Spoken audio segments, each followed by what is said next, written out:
beginning with the first lesson, that is sources of history. Now history can be divided into three different periods. First one is ancient period, then is medieval period, and then is modern period. The ancient period, that is you can say as old period, you have studied in 6th standard, that starts from 3600 BC to 500 AD. Medieval period, that is middle age, this year we are going to study about medieval period, that starts from 9th century to 18th century. Modern period, that is new age, from 1800 to present. Now, what is medieval period? In the history of Europe, the Middle Ages of medieval period lasted from 9th century CE till the end of 18th century is considered to be the medieval period of history. That is the Middle Ages that starts from 9th century to 18th century can be called as the medieval period. You can see in the picture that how three different periods have been classified as ancient period, medieval period and modern Indian history.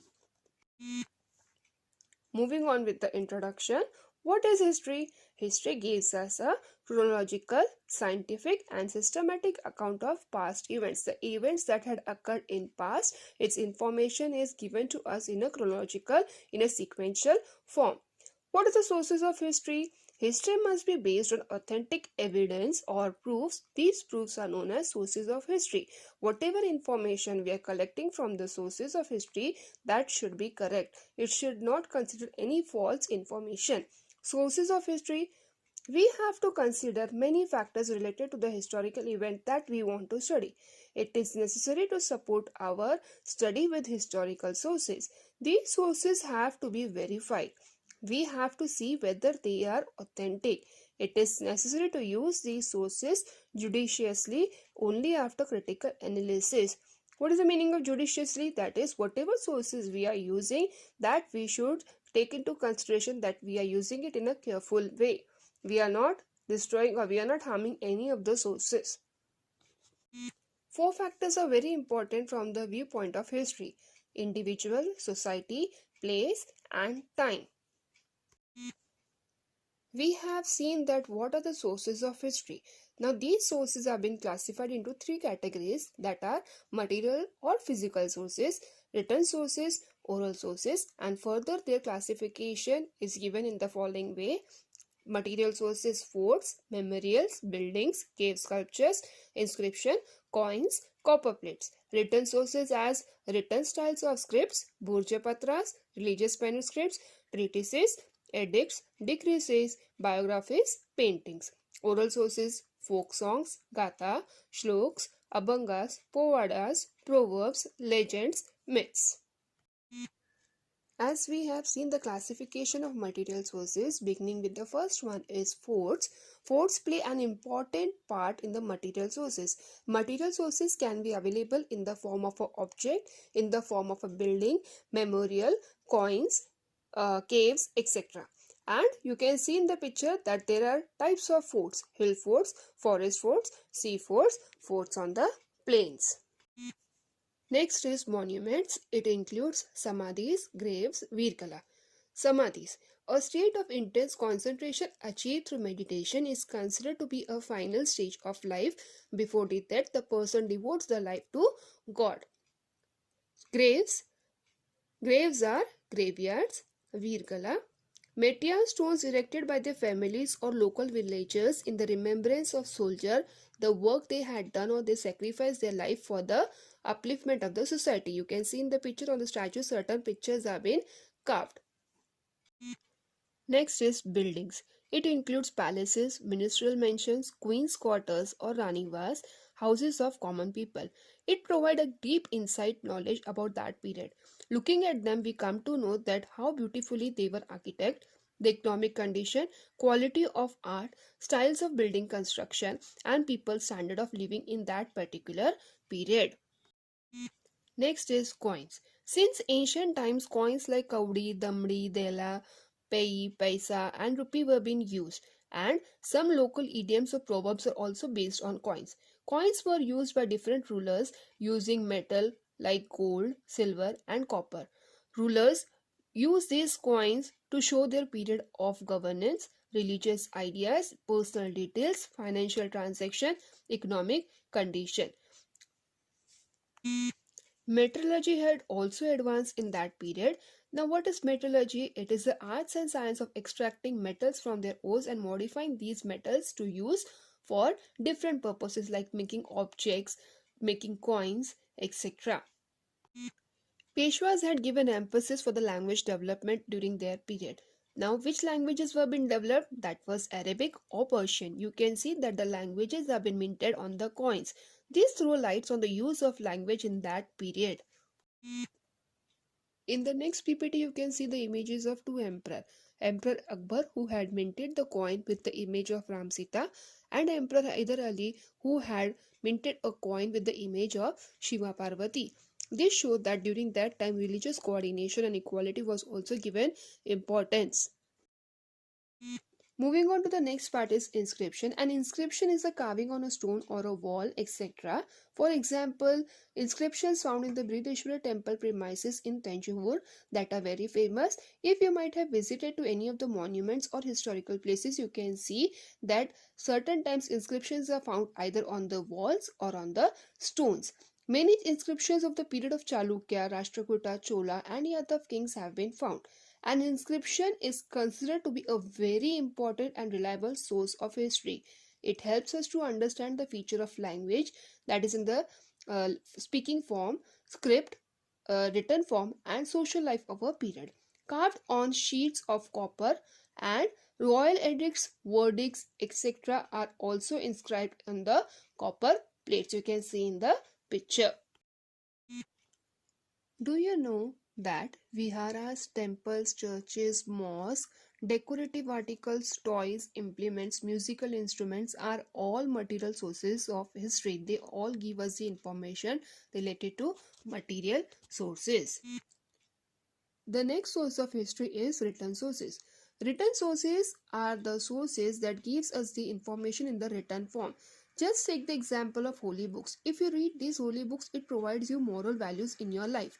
In the same way, these historical written sources gives us the information about the past events.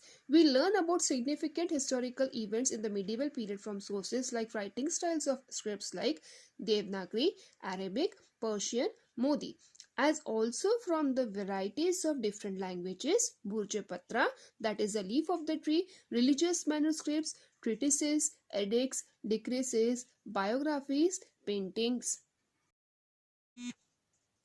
We can gather information about the food items, that is what all diet was included in their food items, attire, the dressing style, conventions, a way in which something is usually done, and rules of conduct of the people. That is, if you live in a society, you need to follow certain rules and regulations. So during that period also it was given importance.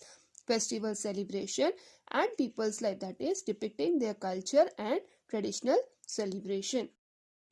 During this period, travelers from other countries came to India. They have written travelogues or accounts of their travels. Travelogues are the books written by the travelers who visited from other countries to India. Some of them are Al-Biruni, Ibn Battuta, Nicola Manusi.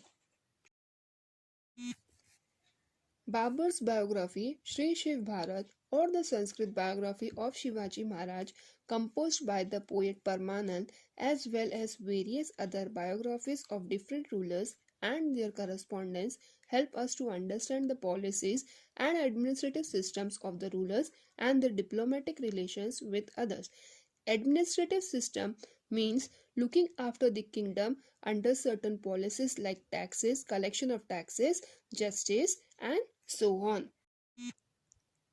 Tawarik or Tariq means the sequence of events. In the written sources, the events that are presented to us in the correct order. Tawarikhs written by Al-Biruni, Zauddin Barani, Maulana Ahmad, Yahya bin Ahmad and Mirza Haider, Bhimsen Saxena, etc. are available. Bakar is a type of chronicle that originated in Maharashtra. Chronicle is a factual written account of important historical events in order of their occurrence. Chronicles help in understanding aspects like political happenings, linguistic transaction. It is a language which is used to make a transaction, can be compared to an interaction language to maintain a good relationship.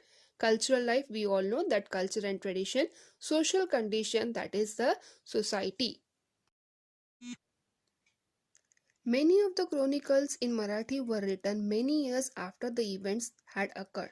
As a result, they are seen to rely on hearsays. Hearsays means when you listen to someone and then you write the information. Some of these chronicles are Mahakaviteche Bakar, Sabasat Bakar, Chitnisache Bakar, Bahusahibache Bakar, etc. The works of the contemporary Western historians like Robert Arm, M.C. Sprengel, and Grand Duff are also important. Moving on to the third source of history is oral sources that presents the information to us in a verbal form. We understand various aspects of folk life through folk literature, traditionally passed on from one generation to another generation. Some of the examples like folk songs or traditional songs, OVs, legends, etc. Now, information related to these sources sometimes varies. Why? Because the information that is presented to us from our parents or from the other sources may be different from what the information which we have collected or we may pass on to the next person. That is why research work is going on continuously in this source of history. Classifying oral sources as povadas is a genre of Marathi poetry that emerged during the late 17th century in India. A kind of ballad written in an exciting style and narrating historical events in an inspiring way. Composer cum singer of povada is known as shahirs. Folk tales are the folk stories, traditional stories. Legends and myths are again the form of a story that are presented to us depicting the life of great historians. Just take the example of TV programs like it was Jodha Akbar, then your movie like Tanaji. Now OVs. OVs are the poetic language. Like shloks, if you have heard in Sanskrit, they are presented to us in the form of a poetic language. The folk songs are again the same thing that are traditional songs. One of the povada, composed by a famous writer Tulsidas Shahir, he portrays the Kondana campaign in it. The povada contains beautiful characterization, life sketch of Tanaji Malusure, Shelar Mama, Shivaji Maharaj, Veer Mata Jijabai. In the picture, you can see a group of people presenting povada. One is a singer, lyricist, and others are playing musical instrument, giving rhythm to his singing. This is one of the povada written by Tulsidas Shahir, depicting the great historians Tanaji, Shelar Mama, Shivaji Maharaj. Moving on to the last part of the lesson is the evaluation of the sources of history. We have seen three sources of history. So when we collect the information through these sources, it's very important that we should take certain precautions. So it is necessary to take certain precautions before using these sources of history. We have to examine their authenticity and see which are genuine and which are fake. Their quality can be determined with the help of internal standards. We also have to study the integrity of the writer, the personal interest, the period in which they live, and the political pressures on them. It is also important to see whether they rely on hearsay or an eyewitness account. We need to consider the exaggerations, metaphor, and other literary devices they use. Their information has to be verified with the help of other contemporary sources. The information may be one-sided sometimes, contradictory or exaggerated. The sources have to be subjected to a critical analysis. Authors' impartiality and neutrality are very important in writing history. It's very important whenever we collect the information through these sources, we should take into consideration these points, that whatever information is collected, whether it is genuine or whether it is fake. If we provide a false information to anybody else, that can misguide the person. It is very important that the sources of history should be evaluated in a proper manner. Accurate and precise information should be given. No fake information should be provided to anybody else. So, if you might have visited to any of the museums, you can see their objects have been displayed. They cover these objects through glasses. Why? So that they should be preserved for a longer period of time, and it should provide the information to generation ahead. Whenever news sources, we see that news sources are also found in historical work. These sources are found through excavation, or sometimes they are found through surfing. If you see on Discovery Channel or History Channel, they are showing such programs where they do excavation work and the information is passed on to the people, or the objects have been sold in the museum for the display work. I hope you have understood the lesson. Thank you. Have a good day.